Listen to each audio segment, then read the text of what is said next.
Bonjour à tous, vous l'aurez peut-être déjà remarqué, l'épisode de la semaine est encore un épisode sur une lune et un peu plus léger. J'en suis désolé, mais pour vous consoler, sachez qu'il y a 2-3 grosses vidéos qui vont arriver, notamment sur Starlink et les exoplanètes, entre autres. D'autre part, avant de commencer, j'aimerais vous inviter à laisser les traditionnels likes, commentaires, ainsi qu'à vous abonner, à partager cet épisode et à regarder quelques publicités sur Utip si vous le désirez. Que l'on soit plutôt dans la team Jupiter ou la team Saturne, n'hésitez d'ailleurs pas à venir en débattre en commentaire, il faut bien reconnaître une chose. La diversité et les particularités des lunes de Saturne sont tout simplement à couper le souffle. Que ce soit Encelade et son bleu unique, ou encore Titan qui pourrait tant ressembler à la Terre avec son cycle du méthane remplaçant l'eau, cycle qui inclut des lacs, mers, rivières, plages et j'en passe. Les images que vous voyez actuellement sont d'ailleurs des images radar de l'atterrisseur Huygens pendant sa descente, restaurées et rassemblées récemment, la source et les crédits sont en description. Vous le voyez probablement venir, aujourd'hui on va encore parler d'une lune de Saturne, et il sera, encore une fois, rapidement question d'anneaux. Pour cet épisode, on va donc prendre 5 minutes pour parler de Japet, lune qui est, vous allez le découvrir, assez particulière. Comme toutes les lunes de Saturne. Générique.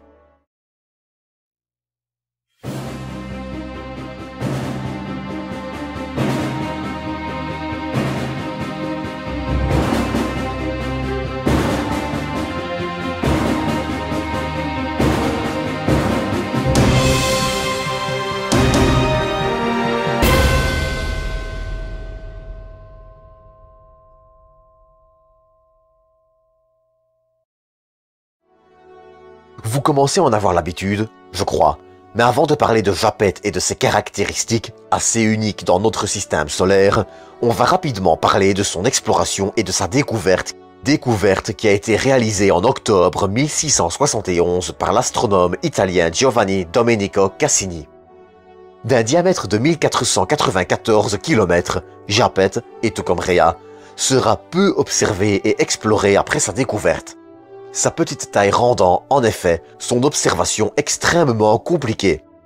Pour cette raison, il faudra attendre Voyager 1 qui la photographiera pour la première fois fin 1980, puis Voyager 2 qui la photographiera le 22 août 1981 à seulement 965 000 km. Viendra ensuite l'immanquable mission Cassini, qui orbita Saturne de 2004 à septembre 2017 pour enfin commencer à mieux connaître le satellite de Saturne, qui est, d'ailleurs, son troisième plus gros, et ce malgré son éloignement de 3,5 millions de kilomètres contre 1,5 pour Titan par exemple. Bien que Cassini ait imagé Japet à plusieurs reprises, la mission n'effectuera qu'un seul survol rapproché de la Lune, le 10 septembre 2017, à 1227 km. Ces observations venues de différentes missions permettront, ainsi, de mieux mettre en évidence le fait que Japet est, comme Rhea, principalement composé de glace et de 20% de roche d'après sa faible densité. Mais ce qui frappe le plus avec Japet, c'est l'apparence de son terrain. D'un côté, l'hémisphère tourné vers Saturne, très sombre, nommé Cassini, et de l'autre, une hémisphère très claire et très réfléchissante nommée Roncevaux. L'écart de température entre ces deux hémisphères est de 30 degrés en moyenne entre ces deux régions, avec une température de moins 143 à moins 172 le jour. De plus, la séparation entre ces deux hémisphères reste très brute, et ce, jusqu'à l'échelle de 30 mètres, à savoir la taille maximale des détails que Cassini pouvait observer à sa surface pendant ce survol. Sans trop rentrer dans les détails, l'explication la plus valable pour ce phénomène serait la sublimation de la glace noircie par le soleil, qui irait, ensuite, se déposer sur l'autre hémisphère. On estime ainsi que, sur 1 milliard d'années, Cassini perd 20 mètres de glace, contre 10 cm pour Roncevaux, transfert de glace non pris en compte. L'origine du phénomène pourrait, ainsi, être l'anneau créé par la lune Phébé et ses poussières de glace venues se déposer sur Japet sur son côté sombre. la glace se serait ensuite sublimée et aurait enclenché ce phénomène qui donne son aspect unique à Vapet.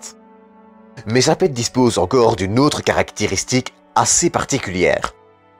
En effet, la petite lune dispose, ni plus ni moins, d'une crête équatoriale.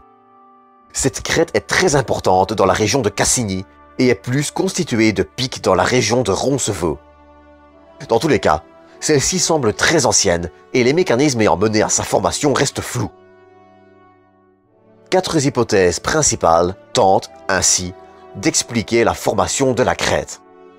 Elle pourrait venir de l'époque où Vapet tournait très vite sur elle-même et donc où la matière se serait condensée à l'équateur, d'une remontée de matériaux vers la surface, mais également, moins possiblement, d'un ancien anneau tombé à sa surface, même si la solidité de la crête rend cette hypothèse peu probable.